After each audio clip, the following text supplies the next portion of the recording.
Halo teman-temanku semuanya, dimanapun kalian berada. Semoga teman-teman selalu dalam keadaan yang sehat dan selalu dimudahkan dalam mencari rezeki. Berjumpa kembali dengan channel Ruang Imajinasi, channel yang berisikan tentang konten cerita romantis yang diberi latar belakang berupa video pemandangan alam. Pada kali ini di hari Sabtu tanggal 29 November tahun 2025. Kali ini saya menghadirkan kisah lanjutan dari cerita sebelumnya ya. Jadi saya ingatkan pada teman-teman untuk membaca cerita sebelumnya agar tahu dan jelas sama alur ceritanya.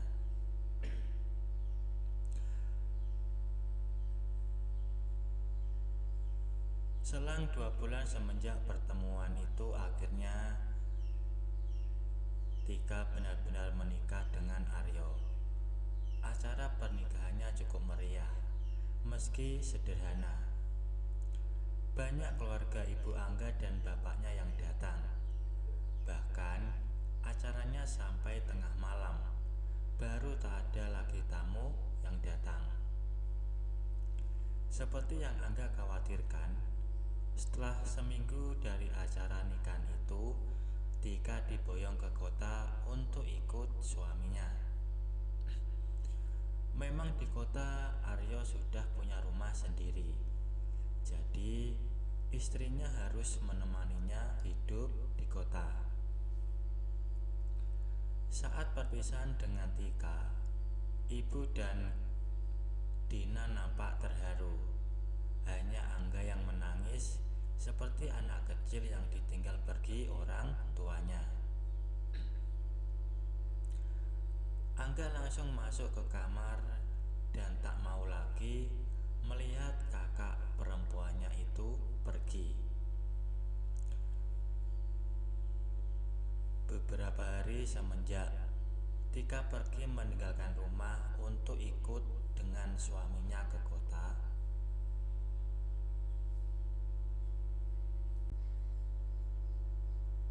Angga sudah bisa menerima keadaan.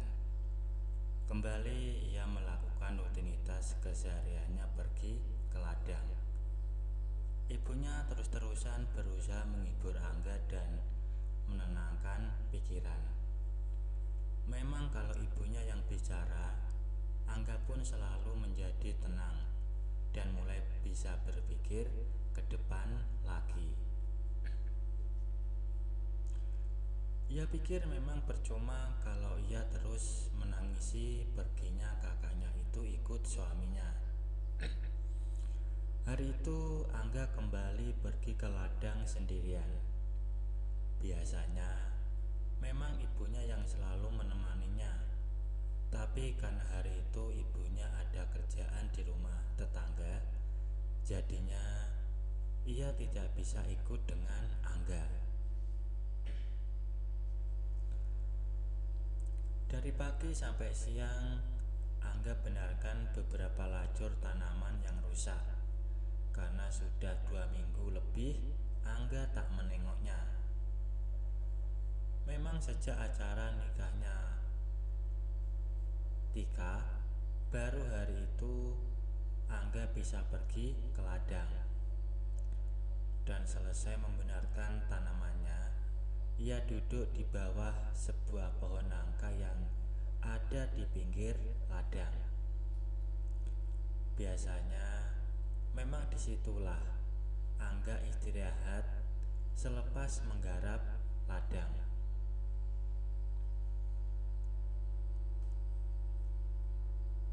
Saat istirahat tersebut,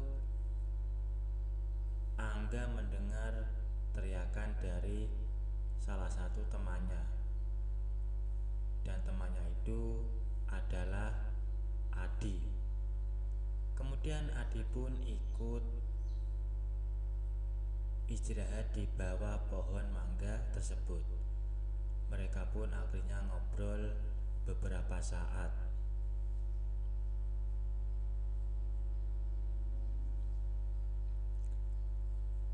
Ternyata Adi itu baru dari sungai ya, katanya habis mencari batu.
Angga pun pergi meninggalkan kakak perempuannya yang masih tertatih-tatih berusaha duduk di kursi dapur.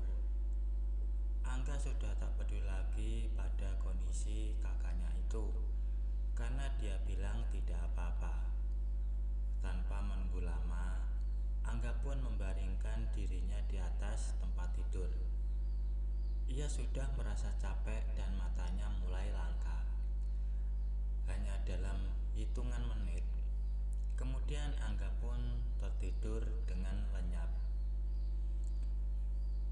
Peristiwa dengan kakaknya itu tak ia bicarakan dengan ibunya karena ia anggap kejadian itu bukan apa-apa. Mereka masih seperti biasa dan tak ada yang berubah di antara mereka berdua. Setelah itu pun Angga tak pernah melakukannya sendiri karena ia merasa capek saat melakukannya. Malam itu kebetulan ibunya membantu persiapan acara hajatan keluarga.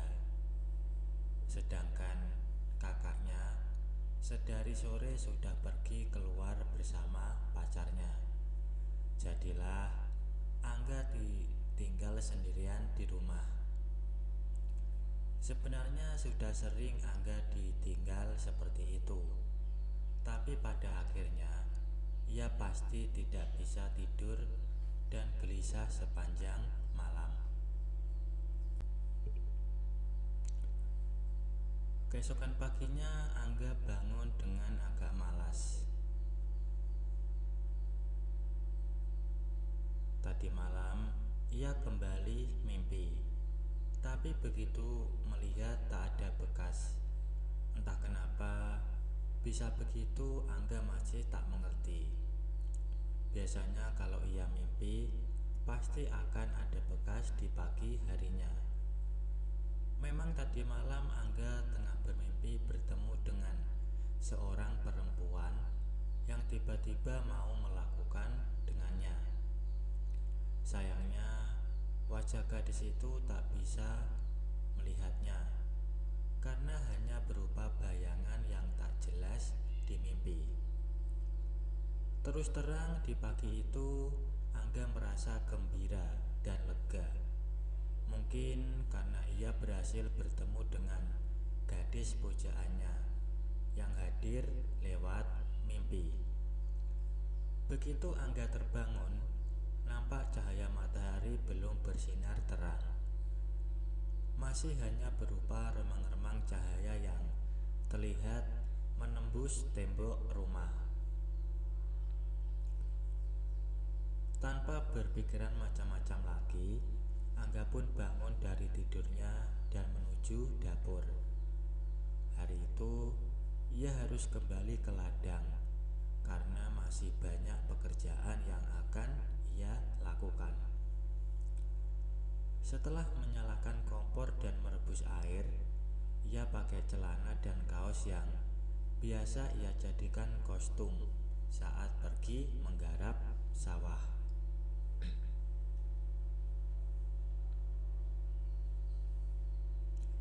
Setelah itu ia pun menuju belakang rumah mengambil cangkul dan sabit yang biasa ia bawa.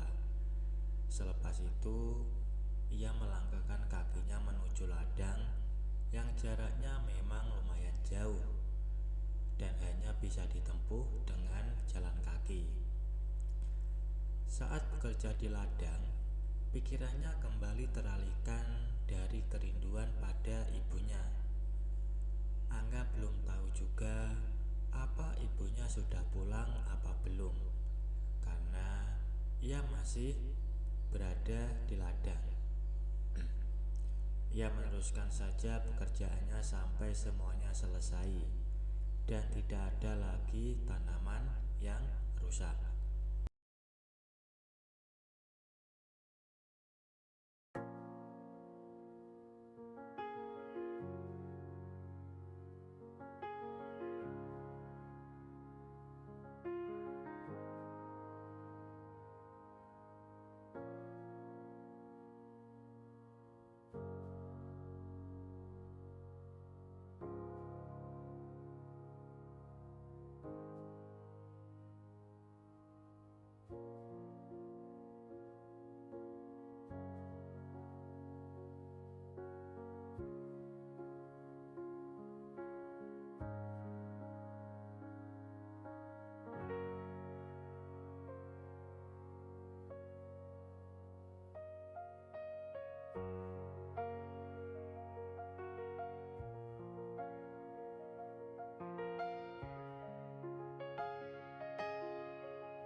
Baik teman-teman, mungkin cukup sampai di sini dulu untuk cuplikan cerita yang bisa saya berikan.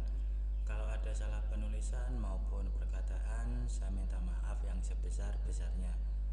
Semoga teman-teman dapat terhibur dengan cerita yang kali ini saya sajikan, dan nantikan cerita lainnya hanya di lain kesempatan. Saya ucapkan selamat beraktivitas dan terima kasih.